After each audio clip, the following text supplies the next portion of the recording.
Think your business is the next big thing? Well, hello, Titans.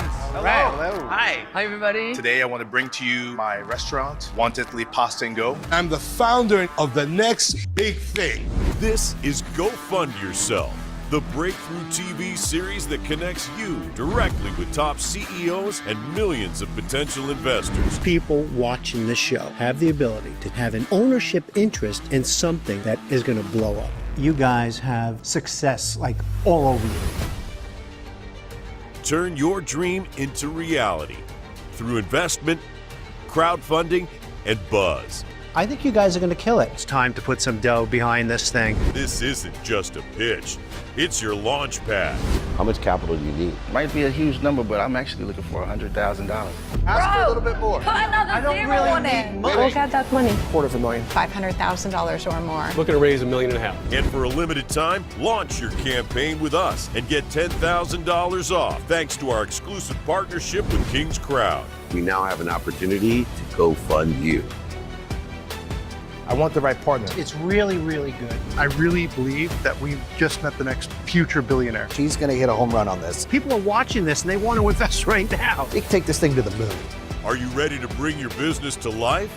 Scan the QR code. Apply now. All of us should lean in here and figure out how we can help. We want to be a part of this wave. This isn't just another investment show, it's a movement. Go fund yourself.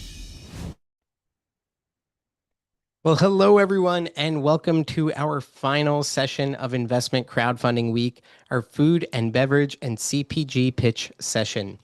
It's interesting. I feel like so many people think the only types of companies that can successfully raise an equity crowdfunding are consumer brands and things like beer companies and snack companies. And while I hope we've more than dispelled that myth this week with all the amazing companies we featured, that is not to say that these companies don't perform well. And we have seen some amazing food and beverage and CPG companies really succeed in their space and go on to become massive businesses. Just take LMNT, for instance, that you will now see featured on national television and in pretty much every store in the United States. They had an early crowdfunding round several years ago that really helped propel them as a business. And there are many other stories like this. So in terms of run a show today, each of our CPG founders will have 5 minutes to pitch, followed by Q&A from myself, as well as Teddy and Brian on our team, and you, the crowd. So if you have questions, please drop them into the Q&A while the founders are pitching, so we can try and get to as many questions as possible. I also want to note that you can access reports for all pitching companies today as long as you create a free account on King's Crowd. You could check out the Resources Center, which is down below on the bottom bar of the Zoom link, to get access to all of the links of these unlocked reports. And definitely drop your questions in that Q&A so we can make sure we get to them since we have limited time. So first up, we have Jozurai Kochar, who is the CEO of Wise Earth. You are up.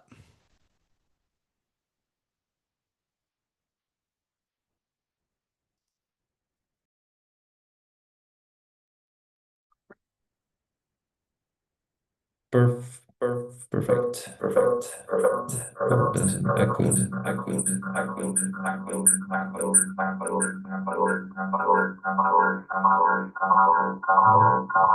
need to get.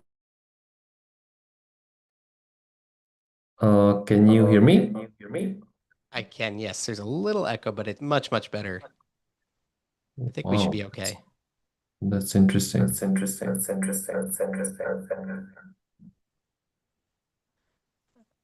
Let's see. Maybe what we will do here is, let's see. Maybe we'll have Andrew Geisel of Citizens Coffee come on up, and we will figure out what's going on with your audio in the meantime. Perfect. Andrew, thanks for being here. Hey, Chris, real pleasure. So excited to be here as well. Awesome. All right, the floor is yours. Awesome. Let me go ahead and share my screen.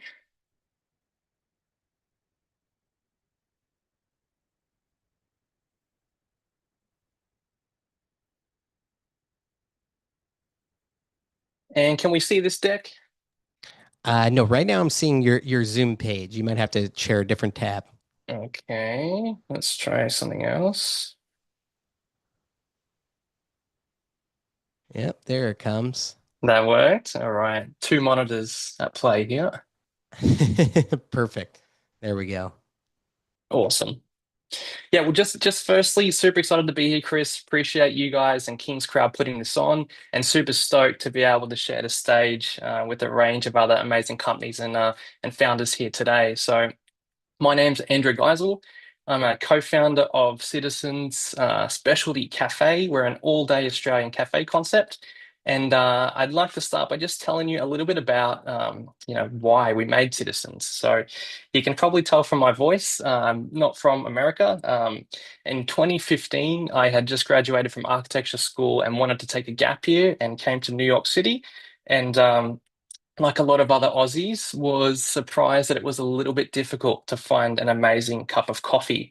But more so, what I was missing was the classic Australian cafe back home does two things really well together. Of course, high-class specialty coffee, an espresso program that's, best in class, but also combining that with a chef-driven, robust food program, and that's what we really know and love back home. It becomes the community touch point. You can get your morning coffee, amazing table service food, the whole lot together. And that was difficult. We noticed that, you could get a strong coffee here and there. You also could go to a breakfast restaurant, some other places that would do good meals, but it was very rare to bring those two things best in class under one roof. And, just the same as we'd seen back home, we could see that the next generation consumer was demanding an upgrade on this model. Things like better products, more transparent, honest sourcing of your ingredients, and elevation in experience and hospitality. And that's what led to the idea of, hey, if we can't find it, why don't we go ahead and build it ourselves? So that's what we set out on our mission to do back in 2016. So I'll quickly kick off with a snapshot of who we are. We do better breakfast, lunch, and now dinner. And we also do specialty coffee and have a liquor license for cocktails at all of our venues. Like I said, we have a bit of a dynamic service format.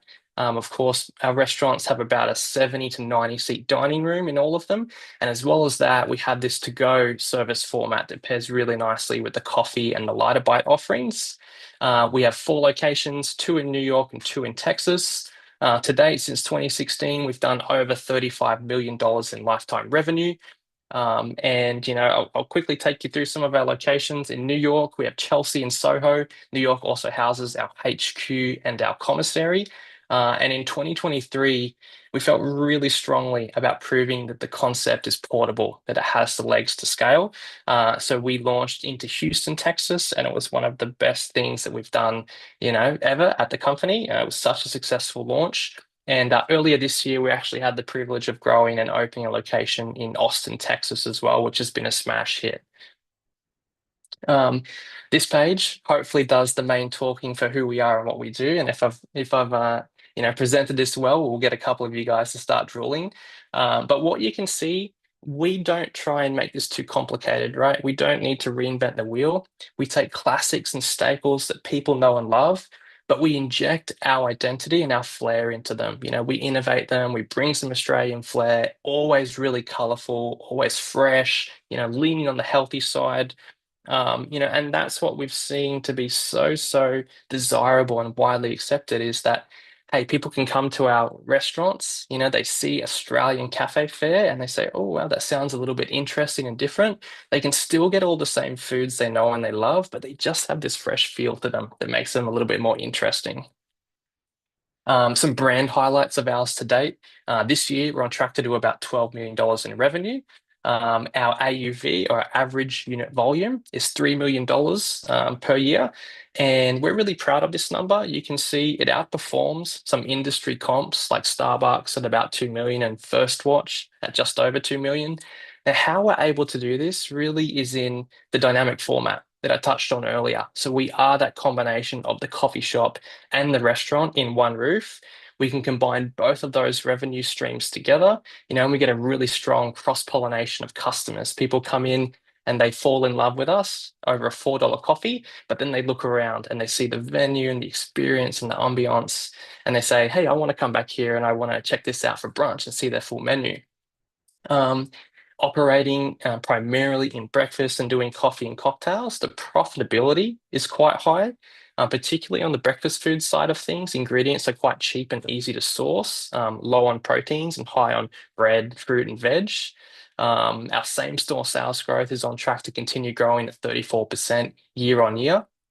And more recently, we've just brought roasting in-house. So we started roasting in Houston, Texas. This enabled us to get our coffee at a higher quality, at a fresher roast to our stores, and also at lower cost.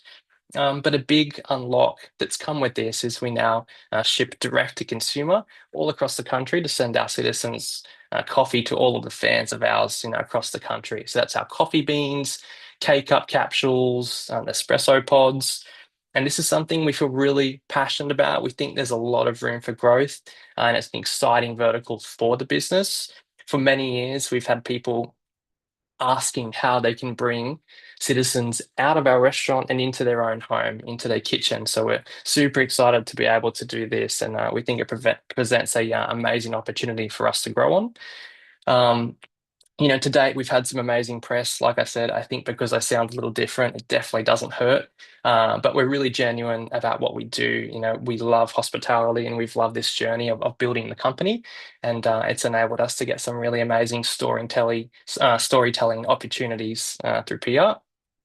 And yeah, I'll just quickly talk to you about where we're going here. So over the better part of the last decade, we've refined what we do, we've honed our craft, and we've worked hard to build a model that's worth scaling, right? And I think, we've all seen concepts that are flash in the pan that seem like they're going to be the next big thing, but they fail to substantiate. And I feel proud that we've had, the better part of 10 years to build and to learn and to grow and to get to a point today where I say, we've been able to do this in New York City. We've learned so much. We've been able to take this to Texas and prove the white space and the scalability. Now, let's go and take this next challenge. So we want to get to 40 units by the end of 2029. We want to continue to improve our economies of scale by scaling throughout Texas. We're in Houston and Austin. We're on the way to Dallas and to San Antonio, and to continue to grow on the East Coast side of things in our home, throughout New York, up to Connecticut, Boston, and beyond. And as I wrap up, we're super excited to be on this journey. We've done 2 crowd funds to date, both successfully raising over $1 million, and we're back in the crowd again with WeFunder. If anyone would like to join the journey or learn more, you can find out details on WeFunder. And just super thankful for everyone's time, and for anyone who'd like to come on board or anyone who's just a well-wisher. Super excited to be here. Terrific. Thank you so much, Andrew. And we'll bring up Teddy over here as well for some questions. But one question I have for you is just in terms of creating these new locations, what is your kind of research process to decide best spots for those new locations, and how many do you have planned for 2026? Yeah, it's a fantastic question. And I think it's one that I feel lucky to be able to do at Citizens. So in leading head of growth and development, we spend a lot of time in analyzing the growth strategy. I think there's a couple core principles that we're sticking to. Every time that you move a concept, there's risk, right? There's portability risk in moving city to city or state to state. So the fact that we've found a market in Texas that is very pro-business, economically speaking, it's super strong. It's a very big food and beverage industry, and restaurants perform really well there. And there's amazing growth potential. We don't need to make this more complex, right? So over the next 24 months, we feel really, really certain that the right play for our company is to double down in Houston and Austin, get those markets to 6 stores each, and then to get the introduction into Dallas and San Antonio. So we've got a roadmap that has us opening 5 locations next year. We've got a handful of LOIs and leases that we're working on as we speak. And then the year after that, this is not a tech company. There is no infinite scale button. There are checks and balances that need to happen for this company to grow successfully. So we live by the motto, you're only as successful as your last restaurant. Each one of our restaurants needs to be open correctly, on time, on budget, right culture, right experience. And so long as we're doing that, we can open 5 next year. We can open 8 the year after that. And as the team continues to grow, we'll be able to open more and more. Excellent. Teddy? Yeah, hey Andrew, great job. So I'd love to just build on that and think about how kind of as you scale, how do you really ensure the kind of quality control? Because as you increase unit count, of course, that becomes more difficult. So yeah, curious how you think about that. Yeah, it's another great question. I think as companies become larger, they run the risk of two big problems, culture dilution and product dilution. And I think at its core, both of those are centralized to people, right? So we're really bullish that we're in the industry of people. We're not even in the industry of food and beverage. People for us are our locals and our legends. That's our guests and our teams. And we believe that so long as that we are always investing into our people, that we're building a company culture that has a genuine passion for what we do and finding people of that like-minded spirit, we will be able to grow in a way that doesn't dilute who we are and what we do. So yeah, I'd say if we can continue to be genuine and passionate in our mission, and this doesn't just become a let's get to 40 stores at all costs, that's what will be able to give us that unlock of every restaurant being an amazing local community touch point. If we can have 40 of those, then we've done our job really, really well. Awesome. Thanks so much, Andrew. And next up, we will have Josie now coming back up from Wise Earth.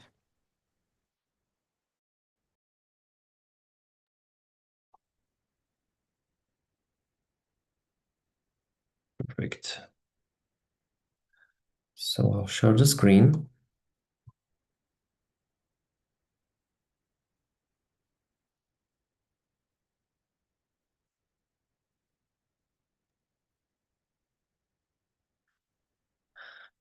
So, hi everyone, I'm Mirai, and my company is Wise Earth, where we are tackling America's #1 health problem of chronic inflammation with delicious adaptogenic honey. So this is me and my co-founder, and we started back in he started back in 2022 when his sister died of cancer, and he was determined to honor her memory and found a company that would be helping other people as well. So he partnered with the traditional Chinese medicine masters to put adaptogenic mushroom extracts into honey, and the result is Wise Earth. So what problem we are actually solving? It's the problem of chronic inflammation, which is the biggest problem in the US right now, because the chronic inflammation is the problem behind cardiovascular disease, behind obesity, behind cancer, behind prediabetes. So all of these problems are basically the chronic inflammation is behind these problems. So why adaptogenic mushrooms? So they are used in traditional Chinese medicine for more than 3,000 years. So they are time tested by history and by time. But at the same time, there are many double-blinded studies showing that they have healing powers and impact our immunity. So, but not only immunity, our energy and focus and like stress relief as well. They reduce anxiety. And why combination with honey? So this was more of a intuitive thing, and later we found out that there are actual studies showing that when we combine the extracts of adaptogenic mushrooms with honey, the sugar from the honey is increasing the bioavailability. So basically the body takes much more nutrients and the beneficial substances in the mushrooms into the body. So I will mention we have hundreds of amazing testimonials, but I will mention just these three. On the left, you can see Alex. Well, his skin almost on 100% of the body was really red and irritated. And after 1 month of using our adaptogenic honey, it was completely gone. And he as a teenager, it improved not only his health, but of course like his like his mentality and everything. Then we have James, where his wart just basically fell off. So he was putting it topically, but also eating it, and and yeah, then it fell off. Then we have Max, the dog, and he had cancer. The doctors said it's not curable. But after like taking the honey, he basically healed. So why now? It's because the current market, functional food market, is the size of $72 billion and expected to grow 9% each year. And there's a growing awareness about the dangers of chronic inflammation, and even the new Trump cabinet is doing uh, basically education on this topic. So we have two core customers, resilient warriors and health evangelists. So resilient warriors are people that are combining traditional medical intervention with other alternative options, just like ours. And then there are health evangelists, people in the health and wellness space that they take it as a preventative. We have three main products. The bestseller is the longevity. One jar is $109, but it's 32 ounces. So it's a three months like 3 months dosage. So it's approximately $1.1 per spoon. So our business model, we currently we work with as a D2C, mainly with influencers, affiliate partners, and we just a couple of weeks ago we started to reach out to smaller and bigger health and wellness chains. So my background is in the D2C. With my previous company, we generated 21 million with a team of just 7 people. We collaborated with top 10 US biohacking celebrities, and I was invited to speak at the more than 40 podcasts. So this is where we stand against the competition. So we are not the most expensive ones, but we tick lots of the parts where others don't. So the blend is designed by traditional Chinese medicine masters. It is improved. It has improved nutrients. It has great taste, and the extract ratio is 25:1, where others are usually about 10:1. This is the financial projections that we expect after we get the raise. For the first year, it's about approximately $500,000, and for the second year, it's 2 million. And we are currently raising $450,000. And so we are live on a crowdfunding campaign. The current conditions are the first $100,000 is on a 2 million valuation. The smallest amount that would move the needle is $200,000.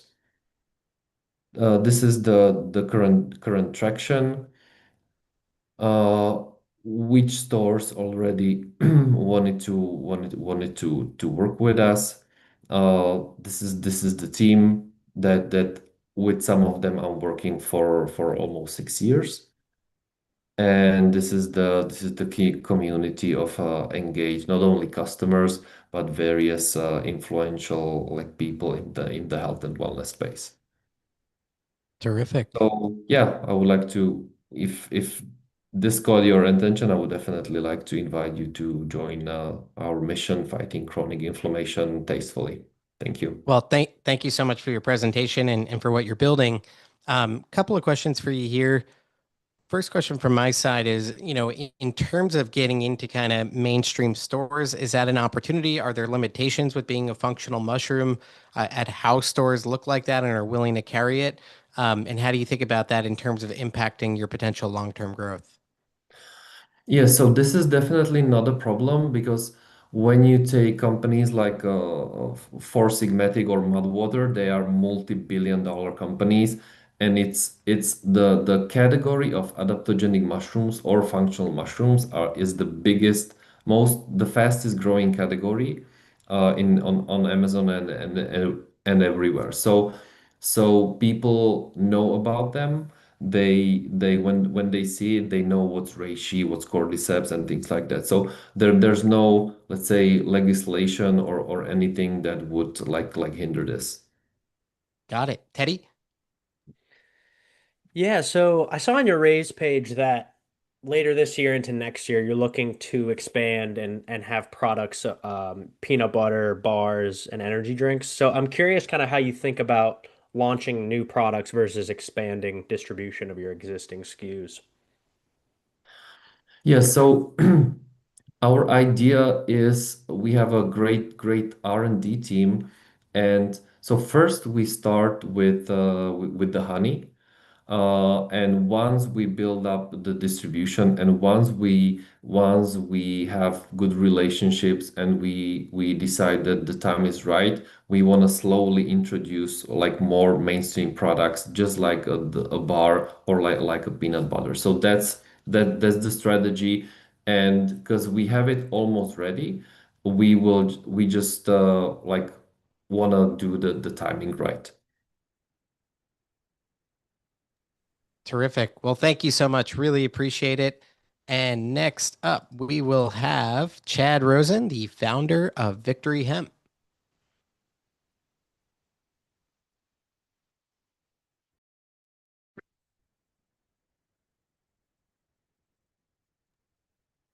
All right, Chad, the floor is yours.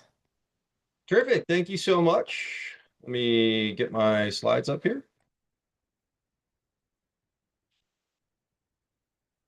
Great. Well, I want to thank Sam and the entire King Crowd family for giving us an opportunity to tell a little bit about our story, our business, and share more about our community around on WeFunder.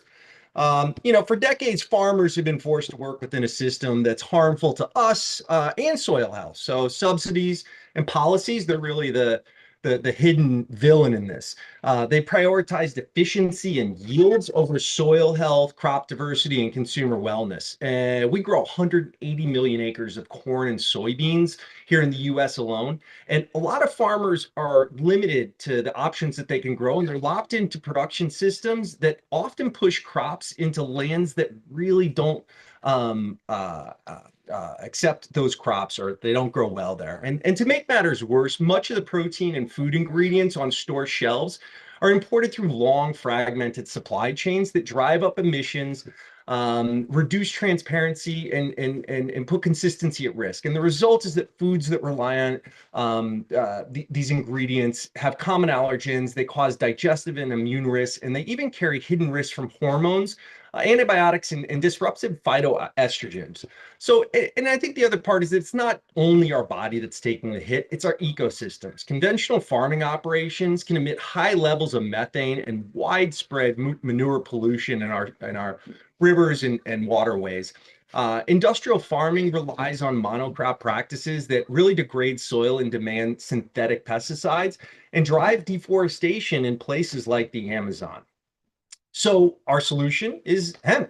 It delivers what other proteins can't. Our products offer the ideal ratio of 3-to-1 omega-3 and omega-3 fatty acids.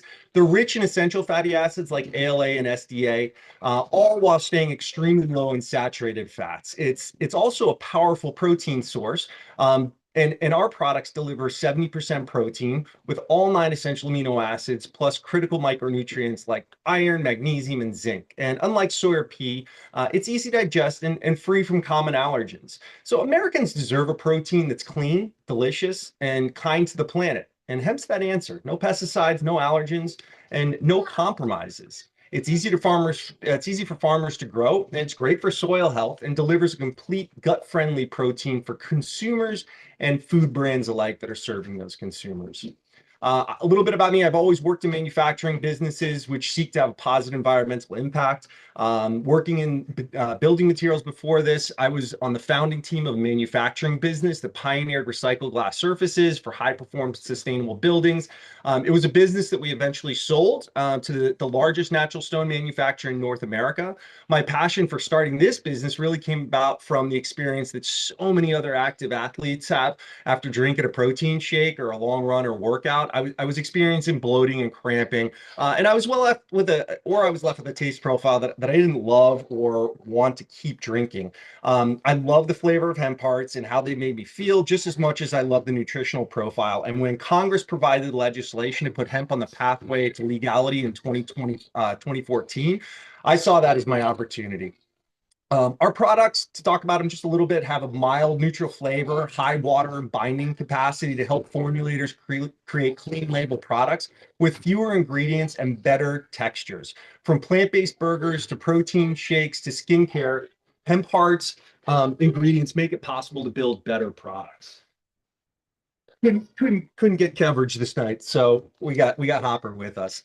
We're not raising capital to start this business. No, in fact, we're raising capital to scale this business. In the past 3 months, we've seen our growth rate sail through $1 million run rate to reach 1.5 in an annual run rate. Our patent was awarded for the process that we're running today, and that's one that doesn't use solvents, doesn't use heat in the manufacturing process. This patent gives us a head start in a lane that we have already largely defined. Our backers are strategic as well as smart, and our community round is helping us scale the capacity and the revenue. So our state-of-the-art facility in Carrollton, Kentucky, which you're all welcome to visit, it's fully automated and certified by multiple third-party quality regimes, including the Global Food Safety Initiative certified, OK Kosher, Project Non-GMO, USDA Organic, and we meet the highest standards for global standards for food safety and quality. Hundreds of thousands of acres of hemp grain have been grown across North America for food ingredients in the past 3 decades, and it fits seamlessly. And this is hemp, and it fits seamlessly with existing equipment and crop rotations. It's regenerative in nature. It restores soil health by improving biodiversity and reducing the need for synthetic pesticides while sequestering carbon from the atmosphere. What more could you ask for? Victory is sitting at the intersection of good farming and healthy eating, creating a new supply chain that works better for farmers, the planet, and the protein economy. Our award-winning hemp is been covered by several national outlets and we've won a bunch of awards. But most important, the B2B food manufacturing coverage from food industry publications has been tremendous in driving traffic from our true target audience, which is the food scientists that are developing the next generation of gluten-free snacks or protein bars.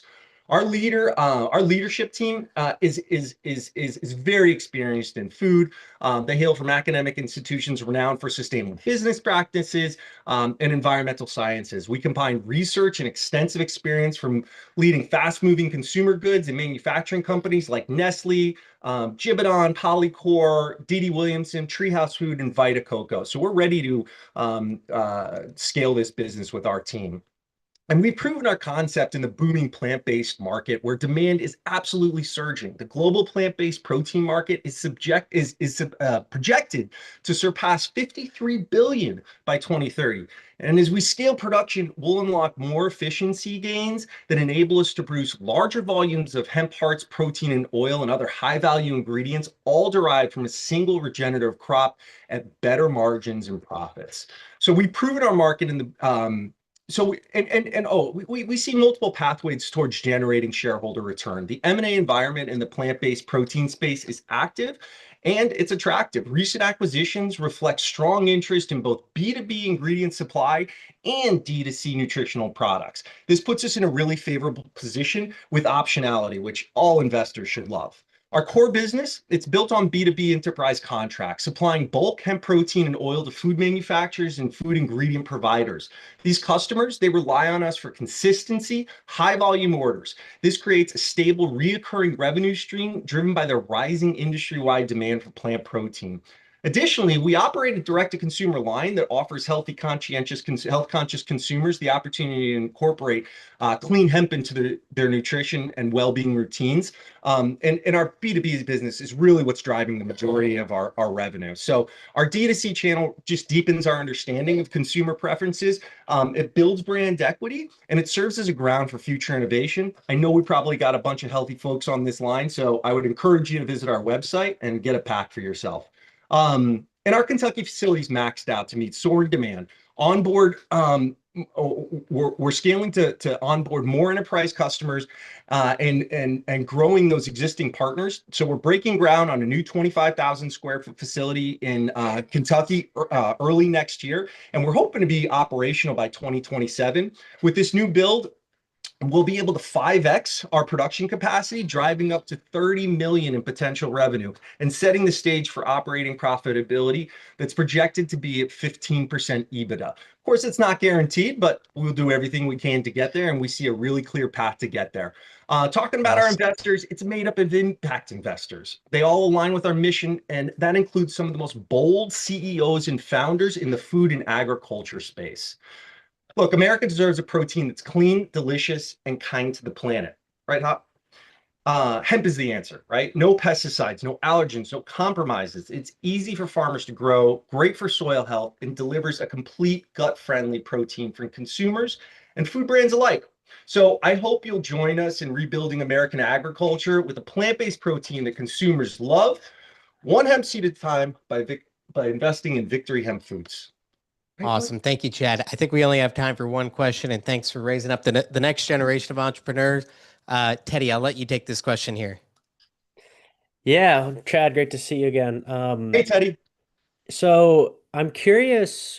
So you're pretty unique in the sense that, you're B2B, you're supplying hemp protein in bulk to manufacturers. So curious why you decided kind of at the beginning to go all in on the B2B channel and why that makes the most sense when it comes to hemp protein. I think we're at the very beginning of introducing this ingredient to market, and it's in the sense that food manufacturers have a lot of different options.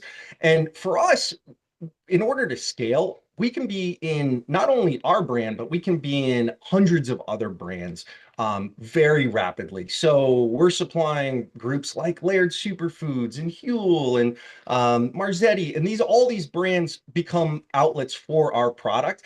I think that the CPG landscape is extraordinarily crowded, but if we have a product that fits in every single product on every grocery store aisle, we're able to have a much broader impact very rapidly. And the largest largest private company in the world, is Cargill.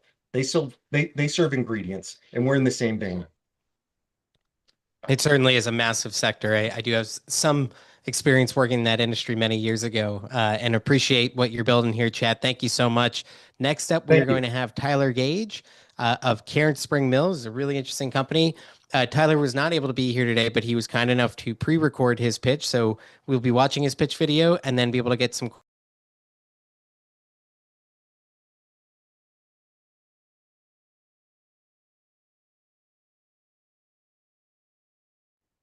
Hello, everyone. My name is Tyler Gage. I'm the chairman and CFO of Cairn Spring Mills.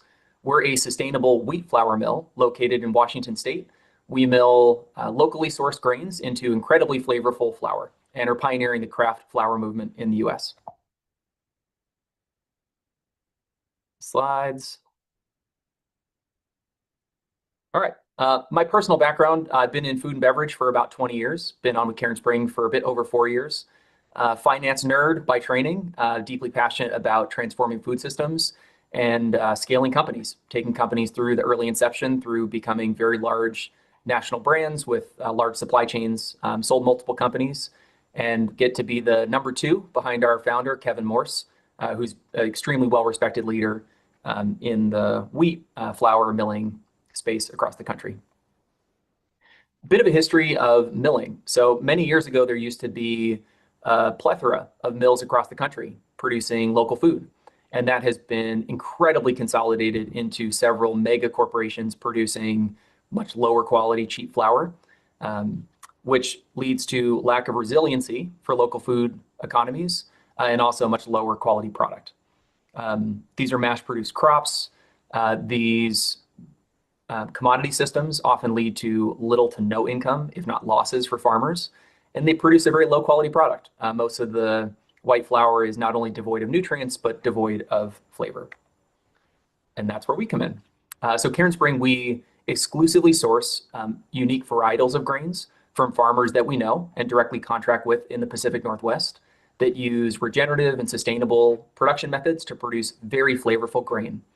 We then exclusively stone mill. So through a stone milling process to our European style specifications, we create a very flavorful type of flour that is much more flavorful. So it's great to eat and also leads to better farming and helps out the local farmers with more income and more responsible practices.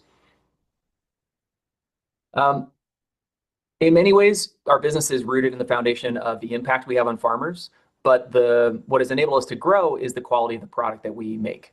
We've been touted by some of the most famous and most respected bakers and chefs in the country, like Chad Robertson, the founder of Tartine. And it's really these chefs that put us on the map and have allowed us to grow as fast as we have. We have been producing at capacity for about 2 years and have been unable to keep up with demand. We've had an incredible team fueling this growth. People that come from big milling companies, small entrepreneurial companies, high growth brands. It's really the right mix to fuel us to the next stage of growth. Our current business is profitable. As I said, we're operating at max capacity at our current mill in Skagit County, Washington. We did $6.2 million in revenue last year at an almost double-digit EBITDA margin. We've been able to break beyond the double-digit EBITDA margin at our current mill this year, with most of our sales as B2B. So we supply production bakeries, restaurants, and chefs that use our flour. We have broken ground on a second mill in Northeast Oregon on the land of the Umatilla tribe that will allow us to significantly increase capacity and fill the demand that we have.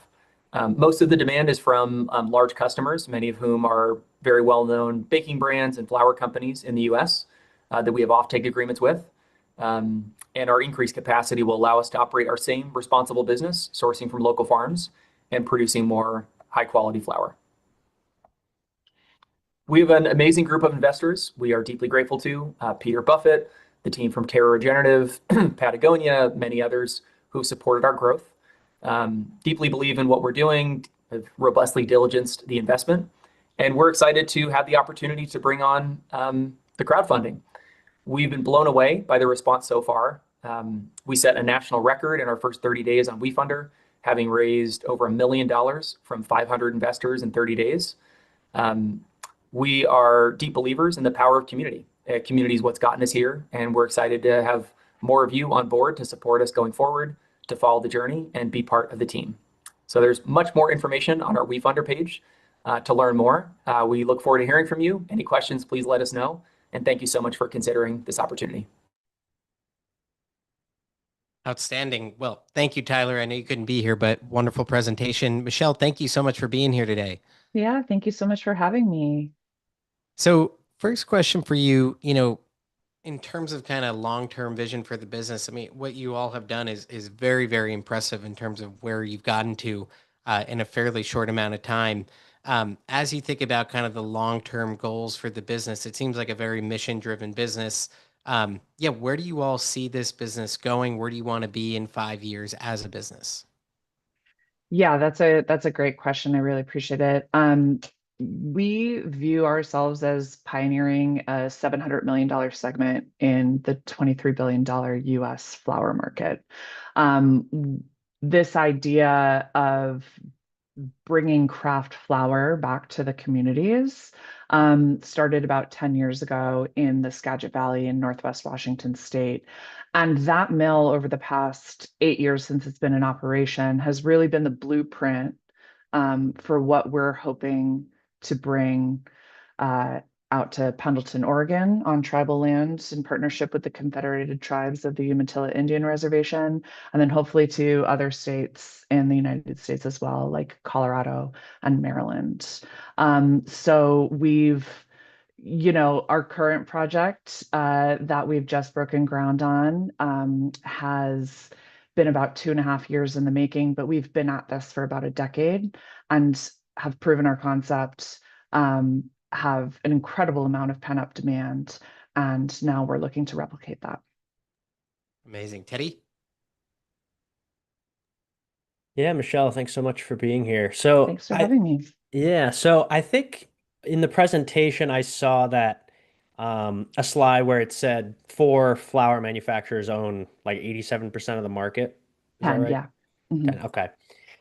So yeah, curious what unique challenges does that pose to have such large competitors and such a consolidated market? And is the long-term strategy to eventually be acquired by one of these major players? Our long-term strategy is to continue to build a business that adds value to the communities and customers who we partner with. And as far as competition, we're not competing with the commodity market. We are trying to change the system. So our goal is to rebuild local food systems because that helps make communities more prosperous, healthy, and resilient. It's to bring critical infrastructure in the place where, the agriculture is, into rural communities, into distressed communities, to work directly with farmers on a human scale and provide an opportunity to lift farmers out of the commodity market and give them an alternative that helps pay a living wage, that focuses on soil health and promotes regenerative agriculture and production, as well as creating a naturally nutritious product, for bakers and professional and home bakers all across the country. Awesome. I'm excited to check it out. We love making bread at our house. Are and you I a was just baker? checking I out- was just going to ask. Yeah. Yeah, no, Oh, I'm great. excited to buy some Cairn Spring Mills. So that's awesome. Love what you're doing for the farming community as well. I think Thank it's you. wonderful. And great to see that you've all established a really, tremendous space in the market for yourselves. And it does seem like an interesting time to come in as you're entering that phase of real commercial growth and wanting to scale up the business. So congratulations on all your success. Thank And you. looking forward to seeing where you all go from here. Really So appreciate next that. up will be Michael Chernow, who is the CEO of Creatures of Habit. Also was not able to be here today, but was kind enough to provide a video pitch that we will bring up now.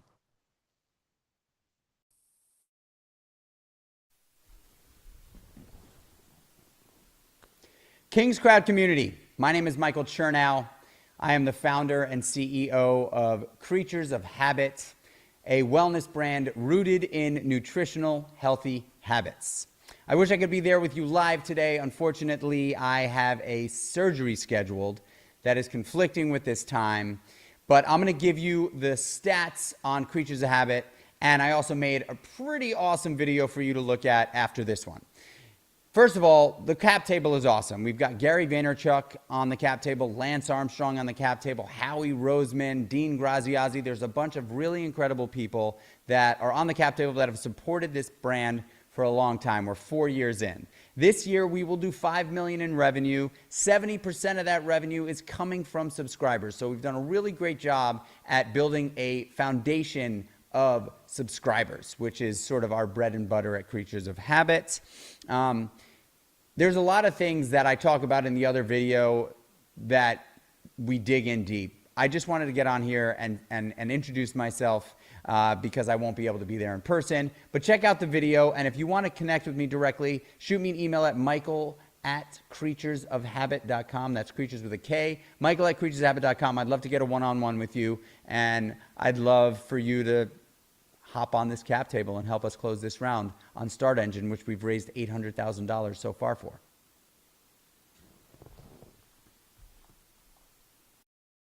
Making breakfast in the morning honestly sucks. That's why so many people either grab something unhealthy or skip breakfast and get super hungry so that by the time lunch comes, they gorge themselves. My name is Michael Chernow. I'm the founder of a business called Creatures of Habit. Our hero product is Meal One, a high protein overnight oatmeal that will knock your socks off. Packed with super clean, incredibly delicious ingredients In this pouch right here, gluten and glyphosate-free oats, 30 grams of plant-based protein, which is the highest protein content of any overnight oats in the market. It's got chia seeds, flax seeds, and pumpkin seeds for omega-3 fatty acids. It's got pink Himalayan salt for electrolytes, vegan vitamin D3. It is so easy to make meal one. You literally pour this pouch into a jar, you add 5 ounces of almond milk or oat milk or regular milk, mix it up for about 30 seconds, throw it into the fridge overnight. We also introduced Creature Sleep because sleep is integral to happiness and health. So I wanted to create a product that would help people relax and get qualitative sleep. The story that we've created is you start your day with meal one and you finish your day with Creature Sleep. It is a full wellness optimization system that is convenient, delicious, and clean. So what are we gonna be using this money for? Well, it's a three-pronged approach. We are planning on going into retail in 2027, and in order to do that, we're going to need more cash. So it's going to support our retail rollout strategy, it's going to support building a bigger team, and then of course, it's going to be used for marketing. Let's talk numbers. Lifetime sales, 11.8 million. 2024 gross sales, 4.1 million. It's April 7th, 2025, and the year-to-date sales are 1.2 million, and the projected sales for 2025 are 5.2 million. Our business is built for subscriptions. We have over 2,000 subscribers using Meal One and Creature Sleep. The other piece of the puzzle that contributes to revenue success is our average order value. Our average order value is a healthy $94. How did I come up with the idea? From the ages of 13 to 23 years old, I struggled with addiction. I finally found the courage to reach out and ask for help. That help came in the form of a man who was passionate about wellness. He wrote a plan for me, and the first thing on that list was to eat oatmeal. After years and years of building businesses in the world of restaurants, the pandemic hit. I needed to make a pivot, so I took about a year to really think about what it was I was gonna do. On a run, it just hit me. I've been eating this oatmeal for the last 16 years. This is the meal that's fueled me as an entrepreneur, a father, a husband, an athlete. I've put $325,000 of my own money into Creatures of Habit because I believe in this business more than anything else in the world. I wanna tell my story as loud as humanly possible. Throw our flag in the ground for changing bad habits for great ones. And you never know where it's gonna come from. Maybe, just maybe, it's a bowl of oatmeal. Why invest in Creatures of Habit? There's two things that are required for entrepreneurship: endurance and patience. And those are two things that I've gotten comfortable with. If you had to put your money on somebody, I'm willing to take the responsibility. And that, at the end of the day, is what Creatures of Habit is all about.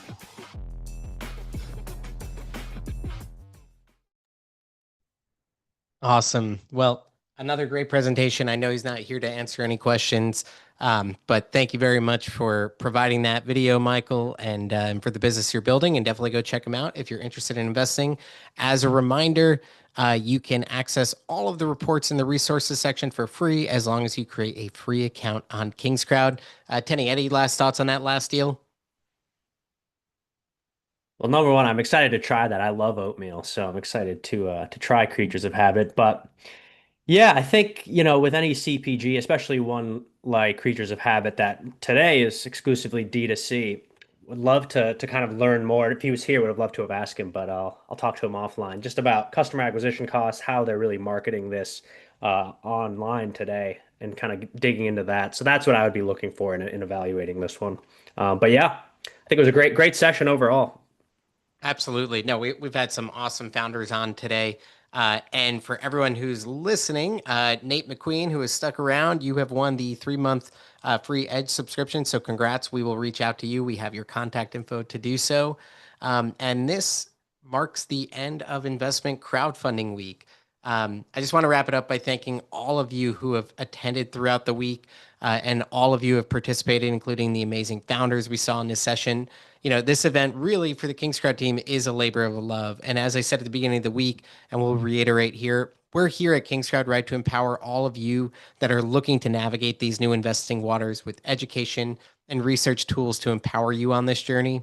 So over the past 4 days, we've had over 40 founders, over 15 providers in our market, from platforms to agencies to associations, and well over 700 of you have participated in the event. So we really hope you've enjoyed our programming and you've learned something this week, and perhaps you've even found your next investment. But most importantly, we really thank you for trusting us as your guide to navigating these digital private markets. Hopefully, as you've seen over the past few days, the industry has really come an incredibly long way and now can confidently boast some of the best companies and investors in the world. I'm proud to be a small part of this industry and look forward to continuing to help evolve our space forward. And I want to especially thank our entire King's Crowd team, but really especially Sam Fisk, Chris Martin, and Connor Lovelace, who really brought this vision to life.